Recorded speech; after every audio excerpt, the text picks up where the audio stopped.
When you think about it, of course, it then brings this whole series of other questions, which is that the science and the technology and everything evolves, and then the person was pronounced dead, right? A death certificate is given.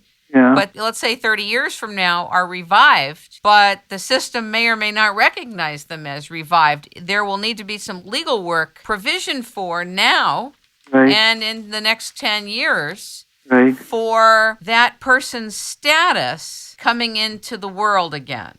Yeah, I don't know. I don't. To me, that doesn't sound awesomely challenging. I mean, there might be some question. There is some question about property rights and things like that. There's people who try to protect their property while they're dead, and legally, of course, they can't have any property because they're dead. So they try to. Some people are trying. Well, that can be done in trust. I more meant that. Yeah. I'm not so much talking about that, though. That's an interesting aspect. I was more talking about their status of returning, and they return, but their social security number can't be used. They're not really being born.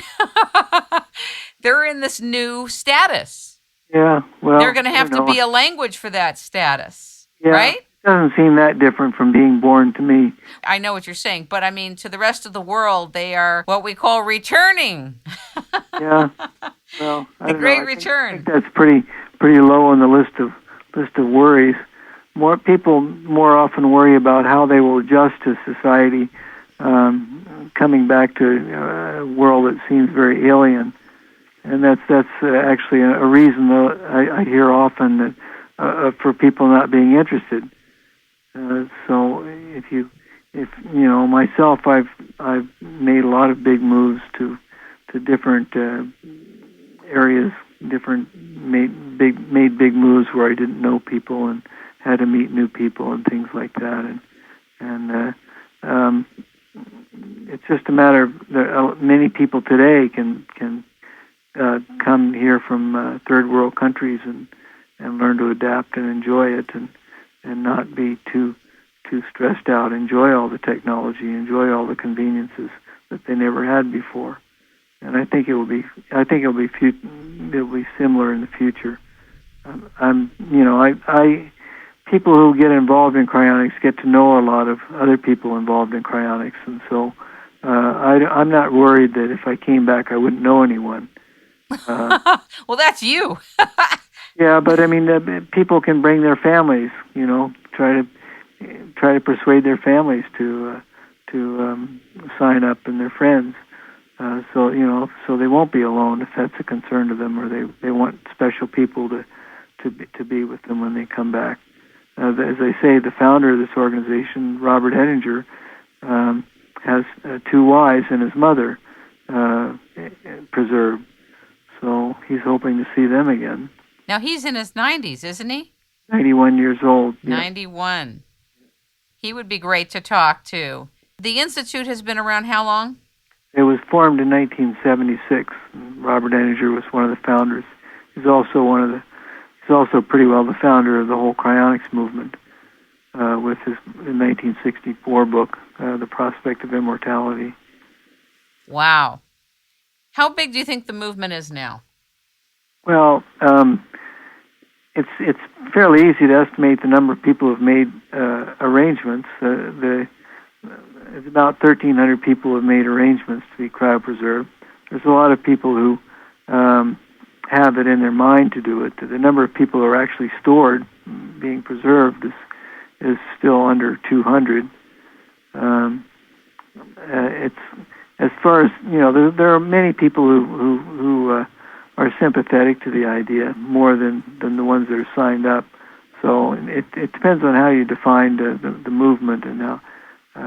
There are a lot of actually young people these days. It happens more and more. They seem to think that singularity is coming and aging will be eliminated within their lifetimes, so they don't need to worry about cryonics. But of course, you can die at any time, and it's really best to make arrangements when you're young, because if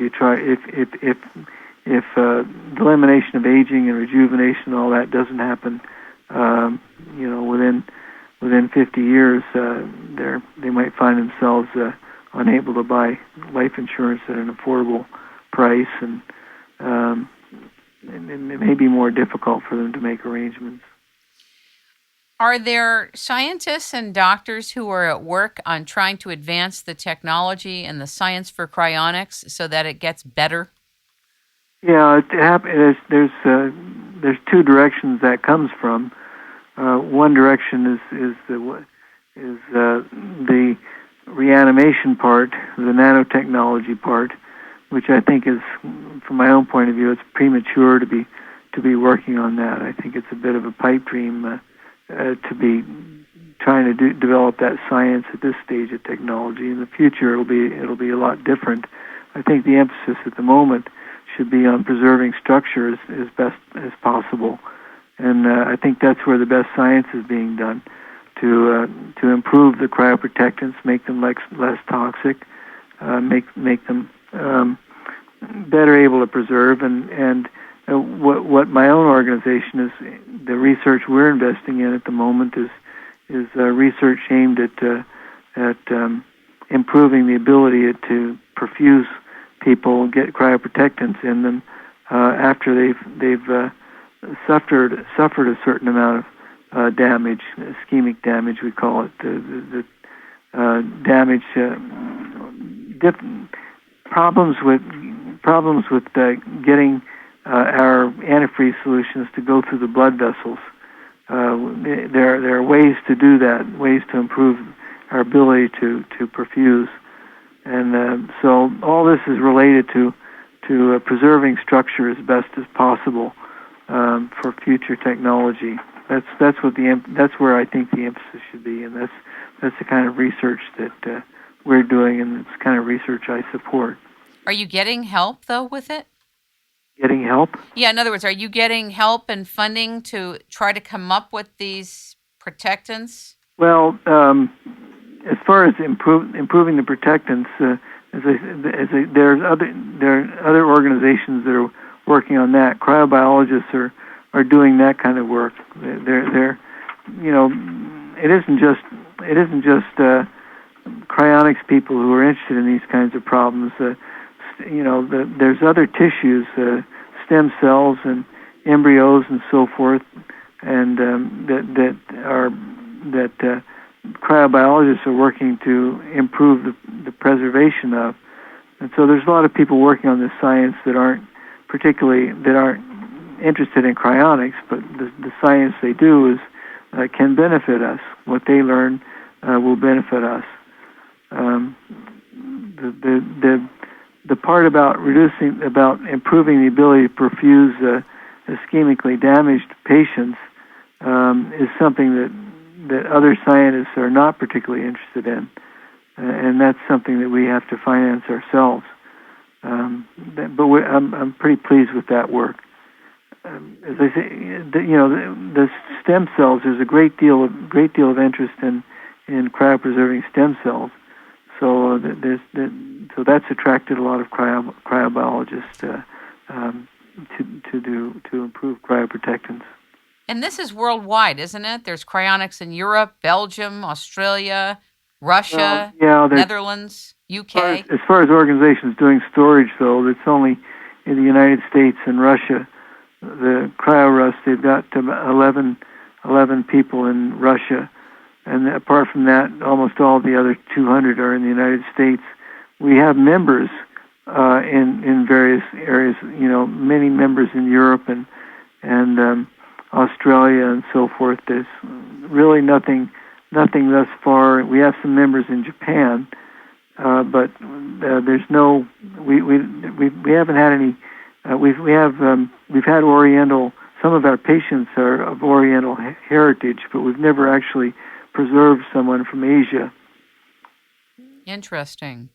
What is the distinction between the Cryonics Institute and an organization like Alcor? What is your relationship? And it's a very small community, and I just wondered if you would share that. Yeah, those are the two big organizations doing storage. Those are the two organizations doing storage in the United States? Well, the Alcor has